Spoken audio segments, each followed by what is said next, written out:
મારું નામ નિલેશ ભીકડિયા છે। અમારી સરકાર પાસેથી એક જ અપીલ માંગણી છે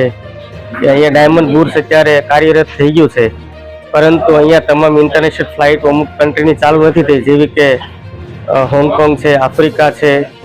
બેલ્જિયમ છે। આ તમામ ફ્લાઇટ અહીંયા કનેક્ટિંગ થાય તો જેથી કરીને બહારના કસ્ટમર આવે તો અહીંયા નાનાથી લઈને મોટા ઉદ્યોગકારીને